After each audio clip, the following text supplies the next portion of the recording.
ada pertanyaan, man anta, siapa kamu? Lah, kira-kira yang tanya siapa niku sinten berarti? Malaikat Ridwan, penjaga supermarket, penjaga surga. Fa'akulu, ketika ada pertanyaan begitu, fa'akulu, maka saya menjawab, Muhammadun, saya Muhammad.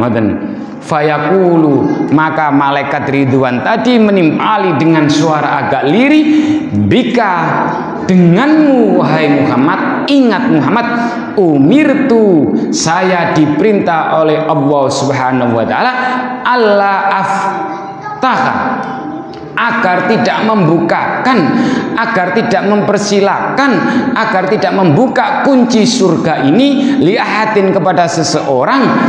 Seorang siapa aja, qoblaka, sebelum engkau Muhammad masuk surga dulu.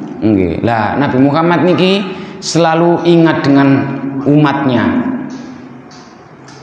Saya tetap nggak mau duluan sebelum umatku masuk dulu. Nah ini loh bedanya Nabi Muhammad dengan nabi-nabi sebelumnya. Makanya dalam hadis tentang masalah nikah, tanasalu, ngoten nggih, nikahlah dan membuatlah keturunan, berketurunanlah, beranak pinaklah, ngoten nggih. Fa inni mukasirum bikumul umama yaumal qiyamah, karena saya besok akan berbanyak-banyakan antara umat-umat sebelumnya. Tapi enak umat Nabi Muhammad niku di dalam kitab Ad-Dibai, Maulidud Diba, sulsun yadkhuluna al-jannata bighairi hisab, sepertiga masuk golongan masuk surga tanpa dihisab. Wa sulsun ya'tuna bidunubim fa khotoyahum fayughfaru lahum, ada sepertiga lagi masuk surga, dihabiskan dosanya dulu baru dimasukkan surga.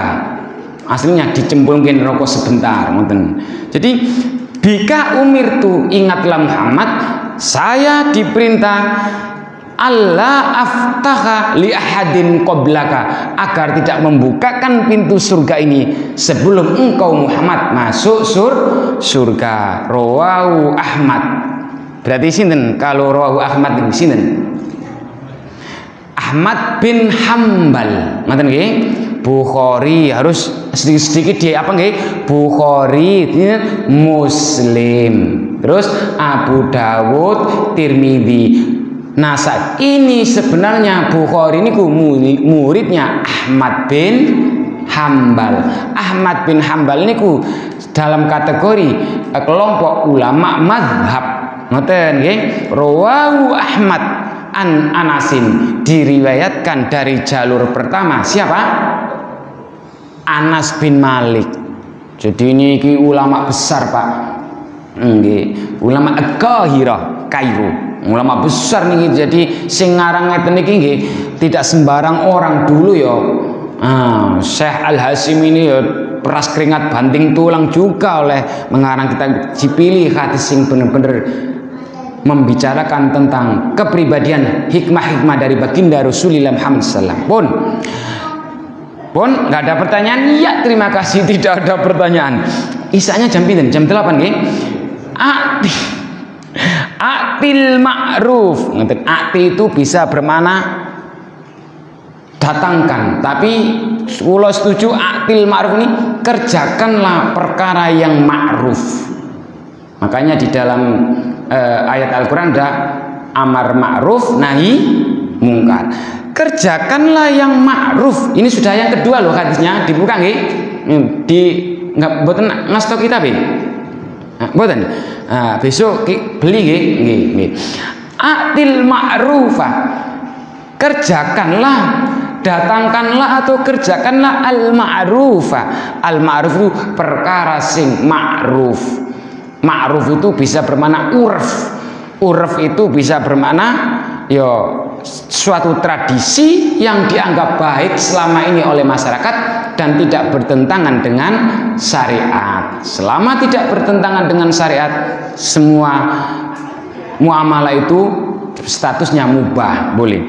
Wajtanibil munkar, mungkaro wajtani lan jauhilah. Berarti kalau tadi akti al ma'ruf, kalau diartikan datangkanlah kebaikan, nanti tidak seimbang dengan redaksi berikutnya wajtani bil mungkaro, dan jauhilah. Berarti maksudnya kerjakanlah, bukan datangkan lagi, kerjakanlah yang ma'ruf, wajtani bil mungkaro, dan jauhi perkara sing mungkar.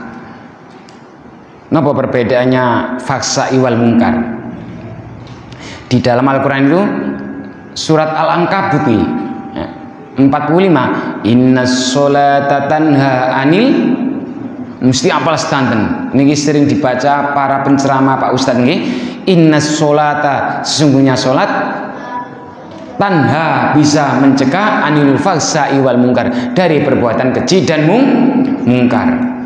Faksa niku perbuatan keji yang hanya berimbas pada diri sendiri, meskipun pada suatu saat akan berimbas kepada yang lainnya. Contoh, ada orang di lingkungan itu berbuat mesum, zina. Sebenarnya dosanya ini ditanggung mereka berdua, tidak yang lainnya. Tapi sekaligus Gusti Allah memberikan adab, yang lainnya akan kena.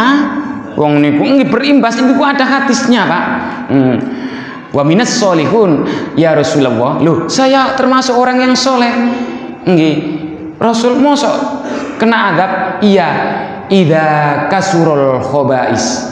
Nah, jika di lingkunganmu itu banyak malapetaka perbuatan yang keji dan mungkar, maka sekali adab itu turun, semuanya kena. Meskipun faksa itu hanya dosanya pada awalnya ditanggung mereka berdua, tapi pada suatu saat ketika Allah mengadab akan kena semua lingkungan. Ini bahayanya, Pak. Makanya harus hati-hati, selektif. Ngoten nggih? Ya bukan berarti kok terlalu bebas, atau ya di lingkungan kos-kosan putra ya putra sendiri. Ngoten, ini kan penting. Jadi ada hanya menerima tamu muslimah, ngono kan wajar nih, karena orang ini pasti tahu imbasnya akan besar, masalah rezeki seret-seret semua nanti itu. Nah, ngoten nggih. Pun lah kalau jelaskan malih, hadis niki mboten masalah hukum, Pak, fikih ibadah, tapi masalah adab, masalah akidah, masalah akhlak, ada semua. Sebenarnya lengkap, ini tambah lengkap. Jadi seorang pengarang kitab itu kan sudah melihat apa ya yang belum digarap oleh para ulama-ulama pemikir terdahulu, biasanya gitu. Ya kayak profesor, guru besar itu kan meneliti sesuatu yang belum pernah diteliti. Kan sama dengan wandur. Nah, wandur itu bukan kok bermakna lihat, tapi angen-angenen. Wandur di dalam Al-Quran itu apa? Wal tandur nafsum ma qaddamat seligot. Nah, wal tandur itu angen-angenen, pikirin olehmu mayuk jibu, apa-apa sing membuat dirimu sendiri nopo heran, seneng. Udunaka, ketika kamu mbok dipikir apa? Statementmu sing kira-kira kamu berbuat apa-apa, berkata apa-apa, telingamu seneng. Ayyakula lakal kaumu, jika kamu menyampaikan sesuatu pada kaum itu. Paham boten iki mesti? Dipikir dhisik. Kira-kira nek kamu menyampaikan begini kepada kaum, telingamu ridho, seneng enggak? Nek kamu tidak seneng, berarti jangan disampaikan, ngoten lho, Pak.